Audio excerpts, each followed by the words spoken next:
ಸಖತ್ ಖಾರ ಬಣ್ಣ ಮತ್ತು ರುಚಿ ಆಚಿ ಚಿಲ್ಲಿ ಪೌಡರ್. ಬಿಜೆಪಿಯಲ್ಲಿ ರಾಜಕೀಯ ಚಟುವಟಿಕೆ ಗರಿಗೆದರಿದೆ. ರಾಜ್ಯಾಧ್ಯಕ್ಷ ಸ್ಥಾನ ಉಳಿಸಿಕೊಳ್ಳಲು ಬಿವೈವಿ ಸರ್ಕಸ್ ಮಾಡ್ತಿದ್ದಾರೆ. ಎಲ್ಲರ ವಿಶ್ವಾಸ ಗಳಿಸಲು ಮುಂದಾಗಿದ್ದಾರೆ ವಿಜಯೇಂದ್ರ. ಆದರೆ ಇನ್ನೊಂದು ಕಡೆ ವಿಜಯೇಂದ್ರರನ್ನ ಮುಂದುವರೆಸದಂತೆ ರೆಬೆಲ್ಸ್ ಪಟ್ಟು ಹಿಡಿದಿದ್ದಾರೆ. ಈ ಹಿನ್ನೆಲೆಯಲ್ಲಿ ಮಾಜಿ ಸಚಿವ ಕುಮಾರ್ ಬಂಗಾರಪ್ಪ ನಿವಾಸದಲ್ಲಿ ಸಭೆ ಕೂಡ ನಡೆದಿದೆ. ವಿಜಯೇಂದ್ರರನ್ನ ಕೈ ಬಿಡುವಂತೆ ವರಿಷ್ಠರ ಮೇಲೆ ಒತ್ತಡವನ್ನ ಹೇರಲಾಗ್ತಾ ಇದೆ. ಸಭೆಯಲ್ಲಿ ಮಾಜಿ ಕೇಂದ್ರ ಸಚಿವ ಜಿಎಂ ಸಿದ್ದೇಶ್ವರ್, ಶಾಸಕರಾದ ರಮೇಶ್ ಜಾರಕಿಹೊಳಿ, ಬಿಪಿ ಹರೀಶ್, ಮಾಜಿ ಸಂಸದ ಬಿವಿ ನಾಯಕ್ ಸೇರಿದಂತೆ ಹಲವರು ಭಾಗಿಯಾಗಿದ್ರು.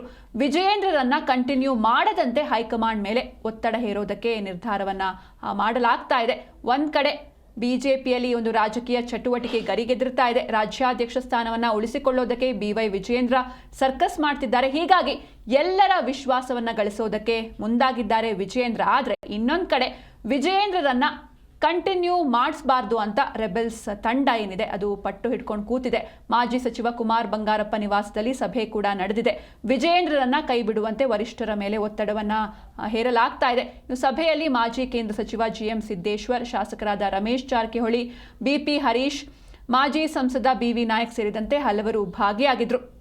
ವಿಜಯೇಂದ್ರ ಅವರನ್ನ ರಾಜ್ಯಾಧ್ಯಕ್ಷ ಸ್ಥಾನದಿಂದ ಕೆಳಗಿಳಿಸಬೇಕು, ಅವರನ್ನ ಆ ಒಂದು ಸ್ಥಾನದಲ್ಲೇ ಕಂಟಿನ್ಯೂ ಮಾಡಬಾರ್ದು ಅಂತ ಹೈಕಮಾಂಡ್ ಮೇಲೆ ಒತ್ತಡ ಹೇರೋದಕ್ಕೆ ನಿರ್ಧಾರವನ್ನ ಮಾಡಿಕೊಳ್ಳಲಾಗ್ತಾ ಇದೆ. ಸೊ ಈ ಹಿನ್ನೆಲೆಯಲ್ಲಿ ಮುಂದೆ ಯಾವ ರೀತಿ ನಿರ್ಧಾರ ಹೊರಬರುತ್ತೆ, ವಿಜಯೇಂದ್ರ ಅವರೇ ರಾಜ್ಯಾಧ್ಯಕ್ಷರಾಗಿ ಮುಂದುವರಿತಾರಾ ಅಥವಾ ಅವರನ್ನ ಸ್ಥಾನದಿಂದ ಕೆಳಗಿಳಿಸಿ ಬೇರೆಯವರು ಆ ಸ್ಥಾನವನ್ನ ತುಂಬುತ್ತಾರಾ, ಕಾದು ನೋಡಬೇಕಿದೆ.